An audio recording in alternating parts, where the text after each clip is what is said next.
Good morning, all of you.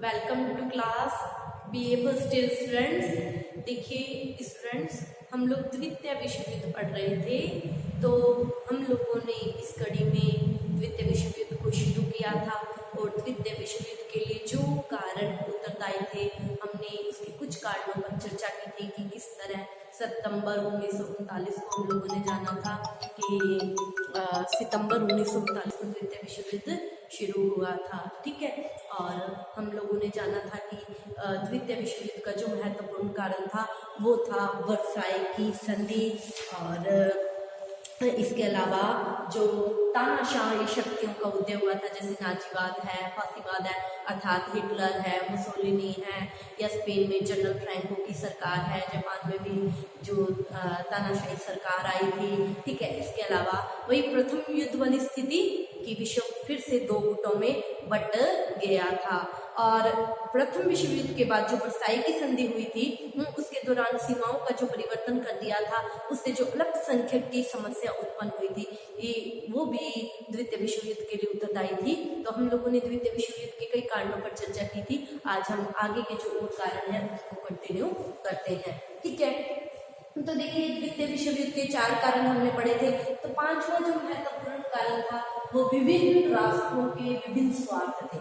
ठीक है, कि प्रथम विश्व युद्ध के पश्चात प्रत्येक राष्ट्र अपने स्वार्थों के क्या हो गया था, वशीभूत हो गया था। उसे अपने देश का अपना ही स्वार्थ नजर आ रहा था। ठीक है, क्योंकि होना भी था, क्योंकि प्रथम विश्व युद्ध में क्या हुआ था, सब कुछ तहस नहस हो गया था। अतः प्रथम विश्व युद्ध की समाप्ति के पश्चात प्रत्येक राष्ट्र अपने स्वार्थों के वशीभूत हो गया था कि मुझे मेरा ही विकास करना है। अंतर्राष्ट्रीय दृष्टिकोण के प्रति उसने अदूरदर्शिता की नीति का पालन किया। विभिन्न राष्ट्रों ने अंतर्राष्ट्रीय दृष्टिकोण के प्रति कुछ भी नहीं सोचा।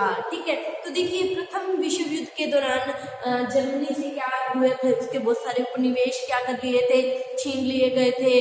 ठीक है, अब जर्मनी अपना पुनः विकास करना चाहता था। ठीक है, अब पुनः विकास करने के लिए जर्मनी को कच्चा माल चाहिए था।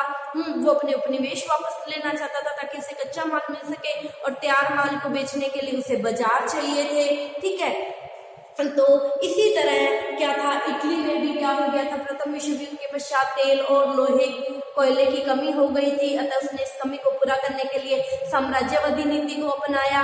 ठीक है, इसी तरह जो जापान था, प्रथम जापान की क्या हो गई थी, जनसंख्या बढ़ गई थी। जापान ने अपनी बसी हुई जनसंख्या को बिठाने के लिए चीन में अपने पैर पसारने शुरू कर दिए थे। अतः कहने का भाव ये है कि सभी राष्ट्र अपने स्वार्थों के वशीभूत हो गए थे। ये नहीं देख रहे थे कि हम जो कार्य कर रहे हैं उसे अंतर्राष्ट्रीय रंगमंच पर क्या प्रभाव पड़ेगा, बस अपना ही स्वार्थ देख रहे थे। हाँ, और 1930 में क्या हो गया था, 29-30 में आर्थिक मंदी आ गई थी। ठीक है, इससे क्या हो गया था, और ज्यादा संकट की स्थिति पैदा हो गई। ठीक है, तो ऐसी संकट की स्थिति में जर्मनी, जापान और इटली, ठीक है, अपनी साम्राज्यवादी आकांक्षाओं की पूर्ति करने के लिए एक दूसरे के निकट आ गए। ठीक है, एक दूसरे के निकट आ गए और इन्होंने एक गुट बना लिया था। कल मैंने आप लोगों को पढ़ाया था रोम, बर्लिन, टोक्यो दूरी। ठीक है, और इन लोगों ने क्या किया, जैसे जापान ने क्या किया, मंचूरिया पर आक्रमण करके उस पर अपना अधिकार कर लिया। इटली ने क्या किया था, अबिसिनिया पर अपना अधिकार कर लिया था। मैंने मुसोलिनी जो पढ़ाया था उसमें आपको बताया भी था। ठीक है, और जर्मनी ने यूरोप में जो अपने उपनिवेश खो दिए थे उनका अपहरण कर लिया। तो ये सब घटनाएं द्वितीय विश्व युद्ध के लिए अग्रदूत बन गई। ठीक है, तो इस तरह हम लोगों ने विभिन्न राष्ट्रों के स्वार्थ पढ़े। सबने अपने स्वार्थ के वशीभूत होकर कार्य किया। जैसे जापान ने आक्रमण किया मंचूरिया पर, उसने ये सोचा नहीं कि इसे अंतर्राष्ट्रीय रंगमंच पर फिर युद्ध का माहौल बन रहा है। ठीक है, तो अगला जो कारण था वो था राष्ट्र संघ की निर्बलता। देखिए प्रथम विश्व युद्ध की समाप्ति के पश्चात आपसी झगड़ों का निपटारा शांतिपूर्ण तरीके से करने के लिए, अंतर्राष्ट्रीय शांति और सुरक्षा को बनाए रखने के लिए राष्ट्र संघ का निर्माण किया गया था। लेकिन जिस आशा से इसका निर्माण किया गया था, शीघ्र ही वो आशा निराशा में परिवर्तित हो गई। ठीक है, कैसे, देखिए अमेरिका तो शुरू से इसका सदस्य नहीं बना। ठीक है, तो जो दूसरे देश थे, ठीक है, तो दूसरे देश जो कमजोर छोटे छोटे देश थे भी इसे संदेह की दृष्टि से देखने लगे भी क्यों अमेरिका क्यों नहीं आ रहा, ठीक है, तो वो भी इसे संदेह की दृष्टि से देखने लग गए, ठीक है। और देखिए जो प्रथम विश्व युद्ध में विजयी राष्ट्र थे उन्होंने जो पराजित राष्ट्र थे उनको राष्ट्र संघ का सदस्य नहीं बनाया था, अतः ये लोग क्या कहते थे, राष्ट्र संघ को विजित राष्ट्रों का गुट कहते थे, ठीक है। यद्यपि देखिए 1925 से लेकर 1929 तक राष्ट्र संघ ने काफी सराहनीय कार्य किए थे, ठीक है, लेकिन जब भी बड़े बड़े राष्ट्रों की स्वार्थ का प्रश्न आता था, जब बड़े राष्ट्रों के स्वार्थ का प्रश्न आता था, जिन्होंने इसको बनाया था, जब उनका स्वार्थ नजर आता था वो राष्ट्र संघ की धाराओं को तोड़ देते थे, और राष्ट्र संघ क्या विधवा स्त्री की तरह हाथ पैर पीटता ही रह जाता था, कुछ कर नहीं पाता था, ठीक है। तो जब इसके निर्माता ही इसकी नींव खोदने लग गए, इसके प्रस्तावों को ठुकराने लग गए और इसकी सदस्यता से अलग होने लग गए, ठीक है, तो छोटे छोटे राष्ट्रों का इस पर विश्वास खत्म होने लग गया। देखिए जब जापान ने मंचूरिया पर आक्रमण किया तो राष्ट्र संघ के सदस्यों ने इसे रोका भी, राष्ट्र संघ का तू सदस्य है जापान और तू ही आक्रमण कर रहा है, तो जापान ने राष्ट्र संघ की सदस्यता से त्याग पत्र दे दिया। इसी तरह इटली ने भी अबिसिनिया आक्रमण के समय राष्ट्र संघ की सदस्यता से त्याग पत्र दे दिया। अतः ऐसे संकट की स्थिति में राष्ट्र संघ कुछ नहीं कर सका, ठीक है, और छोटे छोटे राष्ट्रों का इन घटनाओं को देखकर राष्ट्र संघ के प्रति अविश्वास प्रकट होने लग गया और शीघ्र ही ये स्थिति विस्फोटक बनकर द्वितीय विश्व युद्ध के रूप में परिणित हो गई, बदल गई, परिणित हो गई मतलब बदल गई, ठीक है। अगला जो कारण था वो था निशस्त्रीकरण की असफलता।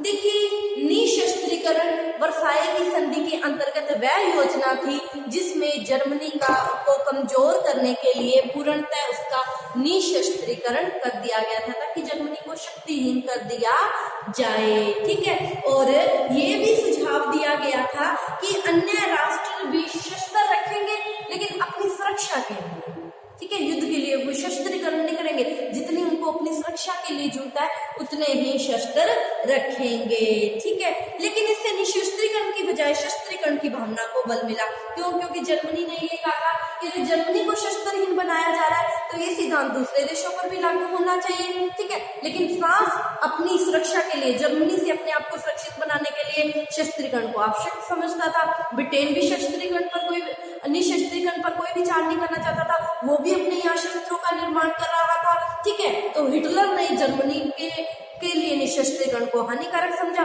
उसने भी जर्मनी का शस्त्रीकरण करना शुरू कर दिया।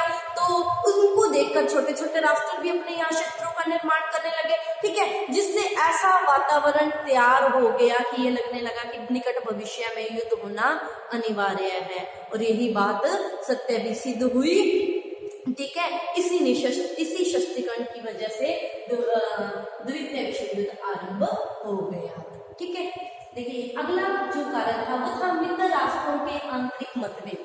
ये जो मित्र राष्ट्र थे, विजेता राष्ट्र थे, इनमें आपस में ही मतभेद था। जैसे क्या था कि जो प्रथम विश्व युद्ध में क्षति हुई थी, नुकसान हुआ था, उसकी जो पूर्ति थी वो सारी जर्मनी पर थोप दी गई थी, ठीक है। अब जर्मनी से जो क्षति पूर्ति की रकम वसूल करनी थी, इसको लेकर ब्रिटेन और फ्रांस में विवाद हो गया, ठीक है। फ्रांस क्या है, कठोरता के साथ कठोरता से जर्मनी से क्षतिपूर्ति की रकम वसूल करना चाहता था, जबकि ब्रिटेन क्या कहता था कि पहले जर्मनी की आर्थिक स्थिति अच्छी हो जाए उसके बाद कर ले लेंगे, ठीक है, क्षतिपूर्ति की रकम ले लेंगे, है ना। इस बात को लेकर ब्रिटेन और फ्रांस में क्या हो गया, आपस में मतभेद उत्पन्न हो गया, ठीक है। तो इस समय क्या हो चुका था, हिटलर का उत्कर्ष हो चुका था। हिटलर ने क्या करना शुरू कर दिया था, साम्यवाद के खिलाफ जहर उगलनी शुरू कर दी थी, ठीक है। और जब ब्रिटेन और फ्रांस भी साम्यवाद को खत्म करना चाहते थे, ठीक है, तो ये दोनों भी साम्यवाद से डरते थे, ब्रिटेन और फ्रांस। अतः दोनों ने हिटलर के प्रति तुष्टिकरण की नीति अपनाई, हिटलर की हर बात को ये मान्य देते गए, संतुष्ट होते रहे। इससे हिटलर का हौसला बढ़ गया और हिटलर ने द्वितीय विश्व युद्ध शुरू कर दिया, ठीक है। इधर क्या हो रहा था, इसी समय की बात है, मित्र राष्ट्र और रूस में क्या हो रहा था, मतभेद हो गए थे। क्यों? क्योंकि मित्र राष्ट्र रूस की साम्यवादी सरकार के समर्थक में नहीं थे, ठीक है, तो वो साम्यवाद को खत्म करना चाहते थे और साम्यवाद के विरुद्ध हिटलर को अपनी ढाल समझते थे। यही ढाल है जो हमें बचाएगी, ढाल मतलब बचाने वाला, ये ढाल है, ये हमें क्या करेगी, बचाएगी। इसीलिए उन्होंने क्या किया, हिटलर की हर बात का समर्थन किया और उधर हिटलर भी चालाक था। हाँ, एक तरफ तो उसने ब्रिटेन और फ्रांस की तुष्टीकरण की नीति वो हिटलर के प्रति अपना रहे थे, कार्य करता गया और दूसरी ओर रूस ने क्या किया, रूस और जर्मनी ने आपस में एक अनाक्रमण समझौता कर लिया, भी हम एक दूसरे पर आक्रमण नहीं करेंगे। ठीक है, तो देखिए जब ये अनाक्रमण समझौता हो गया तो क्या हो गया कि मित्र राष्ट्रों का गुट कमजोर हो गया। क्यों? क्योंकि रूस किसके साथ मिल गया, जर्मनी के साथ मिल गया। ठीक है, और इससे तानाशाहों की शक्ति बढ़ती गई, मित्र राष्ट्रों के आपसी मतभेद तानाशाहियों की शक्ति को रोक नहीं सके और द्वितीय विश्व युद्ध अवश्यभावी हो गया। ठीक है, अब देखिए अगला जो अंतिम कारण था वो था पोलैंड पर आक्रमण। देखिए इन सब कारणों से अंतरराष्ट्रीय रंगमंच पर बारूद का ढेर तैयार हो गया था, उसमें एक चिंगारी की जरूरत थी और इस चिंगारी को लगाने का काम किसने किया, हिटलर ने किया, जिससे क्या हो गया, अंतरराष्ट्रीय रंगमंच पर एक भयंकर विस्फोट हुआ। ठीक है, तो देखिए क्या था कि 1 सितंबर 1939 को हिटलर ने क्या कर दिया, पोलैंड पर अचानक से आक्रमण कर दिया। यद्यपि ब्रिटेन और फ्रांस ने हिटलर को चेतावनी दी थी कि तू युद्ध बंद कर दे, ठीक है, लेकिन हिटलर ने इस चेतावनी की ओर कोई ध्यान नहीं दिया। परिणाम स्वरूप 3 सितंबर को क्या हुआ, ब्रिटेन और फ्रांस ने जर्मनी के विरुद्ध युद्ध की घोषणा कर दी और शीघ्र इस युद्ध ने भयंकर रूप ले लिया और विश्व राजनीति पर फिर एक भयंकर विस्फोट या द्वितीय विश्व युद्ध का तांडव आरंभ हो गया। ठीक है, तो ये द्वितीय विश्व युद्ध के कारण थे। आज की क्लास के लिए इतना ही। Thank you all of you. आप इसका स्क्रीनशॉट ले लीजिए।